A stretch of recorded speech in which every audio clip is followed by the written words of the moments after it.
Non, c'est tout. Les mauvaises langues disent que vous avez accepté ça parce que vous n'avez rien d'autre. Et qui sont ces mauvaises langues? Cécile. C'est pas moi, je me Vous savez, permettrai pas. si j'écoutais les mauvaises langues depuis longtemps, je me serais suicidé. Hein. Alors moi, je vais poser la question autrement. Est-ce que vous avez accepté ça parce que c'est une porte d'entrée sur le service public et ça va vous permettre de faire autre chose? Non, j'ai accepté ça parce que le projet était bon. Et que quand on a travaillé là-dessus, et comme on travaille toujours là-dessus, et parce qu'on améliore à chaque fois, on essaie évidemment à chaque fois d'améliorer cette émission. Hein, ce n'est que la 3e ce soir. Hein. C'est un projet formidable, avec des producteurs qui sont intéressants, avec lesquels on travaille bien. C'est bon, vous avez votre chèque, Bernard. Mais à part ça, Mais j'espère bien. Énorme chèque. Pour répondre à la question, est-ce que c'est quand même pas une porte d'entrée sur le service public qui peut vous permettre d'avoir votre émission? Ça peut l'être, mais j'ai pas pensé à ça. Vous savez, moi, je suis un homme indépendant, vous le savez bien, j'ai envoyé balader une chaîne il y a longtemps. C'est pas le chèque qui me tient et c'est pas... Moi, ce qui me tient, c'est la qualité. Cette émission est une très grande qualité. La preuve, c'est que les gens... Même si vous dites qu'ils sont qu'un million et quelques, etc., je les respecte et je merci. On respecte, c'est très bien. C'est gentil. Des gens qui font une bonne action en vous regardant, on ne peut que les respecter. Ils font plus qu'une bonne action parce qu'ils restent jusqu'à la fin, donc c'est qu'ils s'amusent. Ils n'arrivent plus à zapper. Vache. Et surtout, alors ce soir, ils risquent pas de dormir parce qu'avec tous les clashs qu'il y a eu sur le plateau, avec votre ami Lio, vous allez voir. Ah bah vous voyez. Mais quand on est animateur de profession, quand on a tenu des émissions, quand on a tenu des shows, forcément, quand on se retrouve numéro 2 ou numéro 3 dans une émission... Même numéro 4, c'est pas un problème. Ou numéro 4, on est quand même mal à l'aise, non? Pas du tout, au contraire. Moi, il n'y a pas des fois où vous avez envie de la prendre en main, cette émission? Non, par moment, moi je le vois quand j'arrive, on est plus à l'aise quand même. Là, juste, j'ai ma plainte à faire. Bon, balancer après, c'est du spontané parce que je ne sais pas ce que les autres vont dire. Non, c'est très agréable, bien au contraire. Non, il n'y a aucun problème. Mais ce qui est important, il est vrai que quand on a été présentateur comme moi pendant des années, il faut estimer le mec qui est en face de vous, l'homme qui tient l'émission, qui est Jean-Luc Lemoyne. Et comme je l'estime et que je suis fan, il n'y a aucun problème. Allez, nous, on s'est replongé dans votre carrière, dans les archives. Merci à l'ORTF. Tout de suite. Elina. Tout de suite, voici votre carrière avec Guillaume Dietrich. La carrière. Un air de Julio Iglesias, un sourire de tous les instants. Voilà plus de 20 ans que Bernard Montiel est présent dans le monde du PAF. Et le moins que l'on puisse dire, c'est que cet animateur comédien a fait des choses différentes. Pourquoi pas vous? Fin des années 90, Bernard Montiel débarque à TF1 et dès son arrivée sur la chaîne, on lui confie la présentation de La Une est à vous, puis de Vidéo Gag, programme qu'il va présenter pendant 13 ans. Merci de nous accueillir chez vous, chers amis. Nous sommes ravis de passer ce moment en votre compagnie.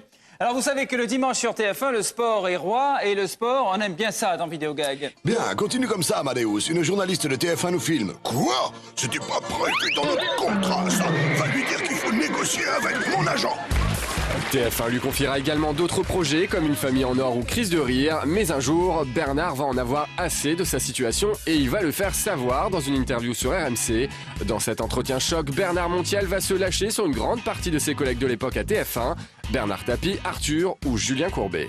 Ce que je vous propose, monsieur, c'est d'accorder 3 minutes à Bernard et on se reparlera un petit peu plus tard, d'accord? Pas sûr. Ces états d'âme livrés à l'antenne sans langue de bois vont tout simplement entraîner son licenciement immédiat de la première chaîne de France. Voilà, des gags de plus en plus fous. Vous en aurez dans la seconde partie de notre émission parce qu'il est temps de se séparer un très très court instant. Ou un plus long, car oui, Bernard Montiel est comme ça, sans langue de bois, comme le confirme la productrice Dominique Cancien, l'une des premières à lui avoir fait confiance. C'est vrai que Bernard est quelqu'un dont on pourrait penser qu'il est lisse. Il n'est tout sauf lisse.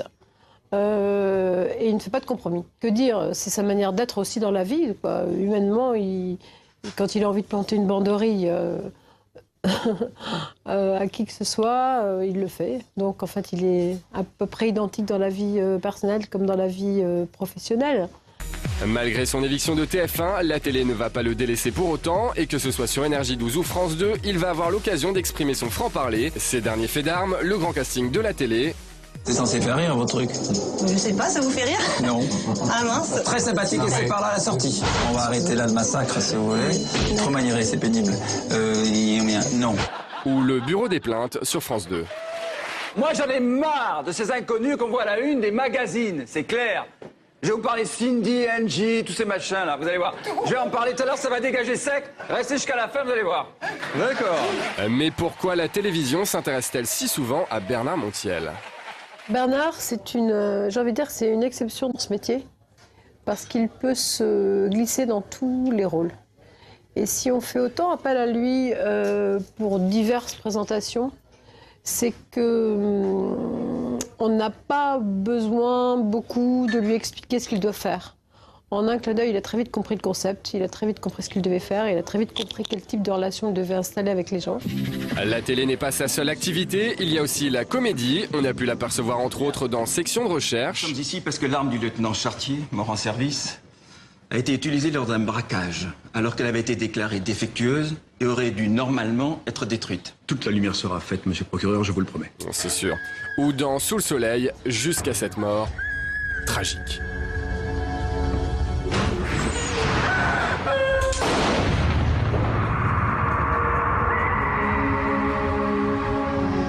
La balle est ressortie à l'avant en suivant une trajectoire quasi horizontale. Quoi, Bernard est mort? Non, pas possible. Ah bah si l'on en croit les rumeurs sur le web, oui. Car il faut le savoir, Bernard Montiel fait partie de ces personnalités que l'on a déclarées mortes pendant quelques heures sur Internet. D'un coup, sur mon portable, tac, tac, tac, tac, tac, que ce soit les coups de téléphone, que ce soit les mails, que ce soit tout, les SMS, tout, ça n'a pas arrêté de la journée. Là, j'ai pensé à ma mère, évidemment, j'ai pensé à mes frères, à ma sœur, à ma famille en général. Et effectivement, tout le monde m'a appelé. Mais que tout le monde se rassure, la rumeur a été depuis démentie. Bernard est bel et bien en vie. Il est là, Montiel? Oui. Putain, je croyais qu'il était mort. Voilà, reportage signé Guillaume Dietrich. On a vu vos talents d'acteur dans Sous le soleil. Oui, c'est gentil, Sous le soleil, bien sûr, ça a duré très longtemps. Mais non, mais je plaisantais. Hein. Section de recherche. Oui, je sais, c'est pour ça que je voulais enchaîner tout de suite. Dans section de recherche, je suis récurrent, je suis procureur et ça marche très bien, je suis en tournage. Ouais, vous êtes moins mauvais dans section de recherche. Ben, c'est différent, c'est différent. Il y a un travail de très bons réalisateurs, ce qui n'était pas toujours le cas dans Sous le soleil. Et puis on a un peu plus de temps pour travailler et on s'occupe mieux de vous. C'était de la daube Sous le soleil? Non, c'était pas la daube, c'était d'abord un très bon entraînement et ça plaisait beaucoup. Donc c'était pas la daube, mais ils étaient moins exigeants. Des répétitions, quoi. Beaucoup moins exigeants. Là, on répète plus dans section de recherche, il y a un vrai travail. Je tiens à remercier Dominique Ancien, que j'aime beaucoup et ça m'a fait plaisir de le revoir. Très bien, on est content pour vous. Ce qui est étonnant, c'est que quand vous mourrez, les gens vous envoient des SMS. C'est ça qui est bien. Alors cette scène de mort, elle est géniale. Elle est exceptionnelle. En fait, c'est pas vu, je me suis tapé 3 fois le mur dans la gueule, c'était très bien. C'est pour ça que je saignais vraiment. Ah, c'est ça. Ouais. Et le cerveau est parti en même temps. Voilà. Il n'est déjà pas beaucoup. Du côté acteur, qu'est-ce que vous avez envie de faire d'autre aujourd'hui?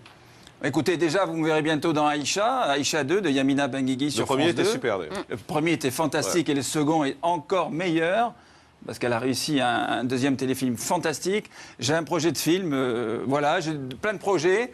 Et section de recherche, vous savez que c'est du boulot. L'air de rien. L'air de rien, non, parce que non, il a toujours l'impression que je suis en vacances, lui. Mais vous êtes toujours bronzé.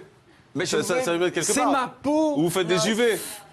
Jamais. Alors, je déconseille de faire des UV. C'est très mauvais pour la peau. C'est cancérigène. C'est quoi? C'est l'autobronzant? C'est quoi? Mais j'ai rien. Mais touchez-moi. Ah non, ça va. S'il vous plaît, Bernard. Mais touchez-moi. On est une émission à 1 heure de grande écoute. C'est pas à vous. Je le dis, ça c'est D'accord, j'ai eu peur. Voilà, le Palma Show tous les soirs sur Direct 1. Merci à Libby Montana d'être venu ce soir. Merci Bernard. On vous retrouve à 22h25 dans le bureau des plaintes sur France 2, sur 23h10 et sur Internet. Et sur Internet, dans un concours Luxury VIP Pandora. Super, merci Cécile, merci à tous. À demain en direct. Bye bye, très bonne soirée.